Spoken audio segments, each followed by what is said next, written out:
किसी गांव में एक औरत रहती थी। उसकी एक साथ 4 कन्याएं जन्मी। उस गांव के लोग बहुत ही अंधविश्वासी थे। गांव के लोगों में विश्वास प्रचलित था कि 4 कन्याओं के एक साथ जन्म होने पर गांव में अनिष्ट होता है। जब ये कन्याएं 16 वर्ष की हो जाती, 3 कन्याओं के लिए उपहार रखे जाते, चौथी कन्याएं के लिए राख की पुड़िया रखी जाती। इस इसके लिए कागज के 4 टुकड़े तैयार किए जाते। 3 टुकड़ों में उपहार का नाम तथा चौथे टुकड़े में राख लिखा जाता। एक-एक कर कन्याओं से आंख बंद करके कागज की पर्ची उठाने को कहा जाता। कागज की पर्ची में लिखा हुआ उपहार कन्याओं को दिया जाता। जिस कन्या के नाम राख लिखी हुई पर्ची आती, उसे राख वाली कन्या कहा जाता और उसे भाग्यहीन माना जाता।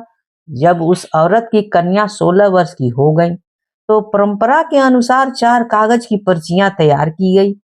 एक पर्ची में मोती माला, दूसरी पर्ची में चांदी के फूल का हार तथा तीसरी पर्ची में सोने का शीश फूल लिखा था। चौथी पर्ची में राख लिखा हुआ था। बारी बारी से आंख बंद करके चारों बहनों ने पर्ची उठाई। एक बहन के भाग में मोती का माला, दूसरे के भाग में चांदी के फूलों वाला हार तथा तीसरे के भाग में सोने का शीश फूल आया और चौथी बहन के भाग में राख वाली पर्ची आई। उसे राख वाली कन्या कहकर के घोषित किया गया। चौथी बहन को राख वाली कन्या कहकर घोषित होने के बाद 3 बहनें अपने को श्रेष्ठ समझने लगी। वे तीनों राख वाली कन्या को बात बात पर नीचा दिखाती रहती। एक बार उन कन्याओं के माँ ने चारों बेटियों से कहा, बेटियों, जंगल में घास लाने जाओ। चारों बहन घास लेने जंगल चली गई। राख वाली बहन तीनों के पीछे पीछे जंगल चली गई। उस जंगल में भूख लग रही थी। उसने किंगोड़ की झाड़ियां में से एक टहनी तोड़ी और खाने लगी। उसकी बहन ने उसे देखकर धमकाया, तुम भागीन कन्या हो, किंगोड़ की यह टहनी हमें दे दो, हम खाएंगे किंगोड़, हम खाएंगे। राख वाली बहन कुछ कहती इससे पहले कि उन्होंने किंगोड़ की टहनी उसके हाथ से छीन ली। जब तीनों बहन किंगोड़ खाने लगी तो उन्होंने देखा सारे किंगोड़ में कीड़े पड़े हुए थे। उन्होंने किंगोड़ की टहनियां फेंक दी। जब वह टहनी राख वाली कन्या ने उठा लिया, उसके हाथ में पड़ते ही किसी भी किंगोड़ में कीड़े नहीं दिखाई दिए। उसने खूब किंगोड़ खाए। शाम को चारों बहन घर घास लेकर पहुंची। दूसरे दिन चारों बहन लकड़ी लेने जंगल गई। जंगल में उन्हें दूर एक महल दिखाई दिया। वे चारों महल के अंदर चली गईं। महल में घोड़ा बंधा हुआ था। वहां खाने पीने के लिए व्यंजनों से थाल सजे हुए थे। चारों बहन उस थाली में सजे पकवान को खाने लगी।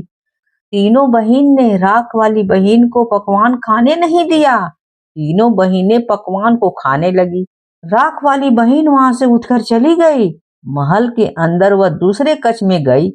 उस कक्ष में साज संवार की वस्तुएं रखी हुई थी। अच्छे अच्छे वस्त्र थे। राख वाली बहन ने उस कपड़ों को पहन लिया। वहां सोने की जूती रखी हुई थी। वो उसके पैर में ठीक आ गई।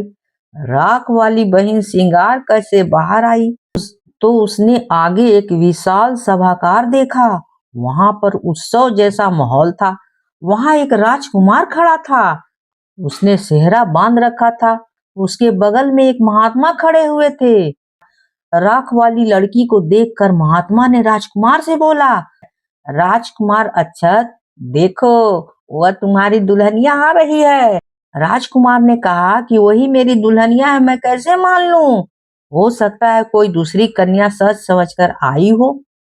देखो, मैंने तुम्हें बताया था, जो कन्या श्रृंगार कक्ष में रखी सामग्री से अपना श्रृंगार करेगी वही तुम्हारी दुल्हन होगी। उसके पैर में तो देखो, वही सोने की जूतियां बिल्कुल सही नाप की है। महात्मा ने राजकुमार अक्षत को बताया। महात्मा ने राख वाली कन्या को फूलों की माला देते हुए कहा, बेटी, तुम ही अक्षत की दुल्हनिया हो, दूल्हे के गले में माला डाल दो। राख वाली कन्या ने अक्षत के गले में माला डाल दी। उस थोड़ी देर में उसकी तीनों बहन वहीं वापस आ गई। उन लोगों की शादी राजकुमार के नौकर से हो गई। अगर कहानी अच्छी लगी है तो please like share and subscribe तो जरूर ही करिएगा, भूलिएगा तो बिल्कुल ही नहीं। कहानी होती है समाप्त।